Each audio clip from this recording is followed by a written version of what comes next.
Bally's Dover was the setting last week for the rich Progress Pace. Their signature race right here on Delaware's 5/8 mile oval. And to get us prepped for the almost $275,000 race at Bally's Dover, featuring some of the top 3-year-old male pacers in the entire country, let's recap what happened in the eliminations for this Grade 2 event in harness racing. In the first elim, it was Dandy Ideal taking home the win. They come toward the top of the stretch. Dandy Ideal, 2.5 lengths as they straighten away. It's Dandy Ideal. Jason Bartlett, they turn for home with a 3-length lead, being chased home by Railroad Station and Fallout. T.H. Colby down the inside. They come toward the wire. Dandy Ideal did it easy. Dandy Ideal cut out the fractions for the 149-1 win. The sophomore standout is trained by Hunter Oakes and driven by Jason Bartlett. Moving on to the second elimination, it was Madden Oakes who scored the victory. They come toward the top of the stretch now, ready to turn for home, and Pappy's Rocket has gone up and gotten the lead. Pappy's Rocket takes the lead. Here comes Madden Oakes on the far outside. They come through the stretch. Madden Oakes is flying now. Here's Madden Oakes on the outside after Pappy's Rocket. Here's the wire. Pappy's Rocket, Madden Oakes together in 150-3. Madden Oakes came from the back of the pack to win in 150-3 by a nose.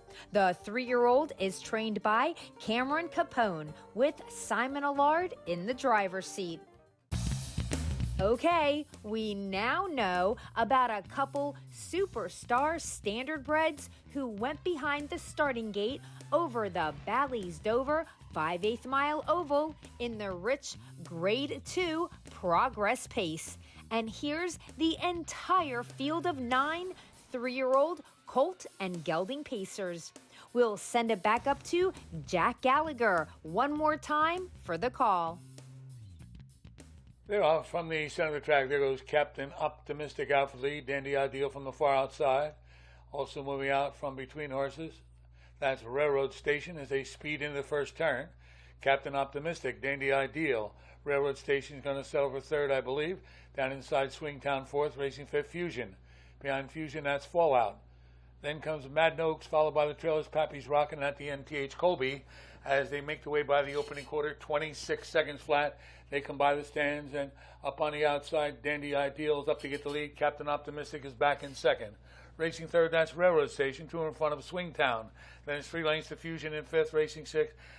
That's Fallout. Behind Fallout, Madden Oakes, the trailers into the clubhouse turn are Pappy's Rocket and T.H. Colby. They make their way over toward the halfway mark, and Dandy Ideal is on top by a length and a half.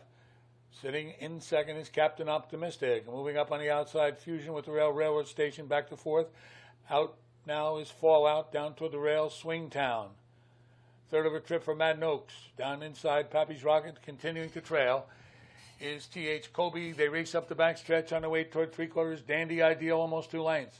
Captain Optimistic is there. 3 wide now is Fallout, moving up into third, down inside, waiting for somewhere to go, Railroad Station. Here comes that Madden Oakes 3 deep. They go by 3/4 in 121 2/5. They race around the final turn, coming toward the top of the stretch. Dandy Ideal has the lead. Captain Optimistic is waiting at the rail. Madden Oakes swings 3 wide. They're at the top of the stretch now. They straighten away, and Dandy Ideal comes off the turn with the lead. Dandy Ideal. Captain Optimistic down the inside. On the outside is a Fallout. They come to the wire, 3 across the track. Fallout from between them. What a finish in the 2025 Progress Pace, with Fallout making a big move late in the mile and getting up to win in the final stride for owners Burke Racing, Larry Karr, Phil Collura, and Knox Services.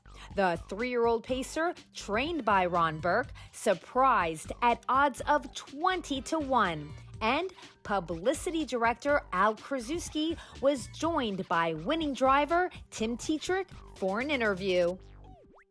I lost track of you. Can you just let us know how the race went? Well, with the 9-hole, it was kind of tough. It was a Bill Rush getting out of there, and I was getting out of there pretty good. And, I got Dex in front of me, and, I got to be second over, but his horse didn't go good, so I had to 3 deep down the backside. And, I got head and head with the horse late there, and he held off some closers, but he raced really good, raced his heart out today.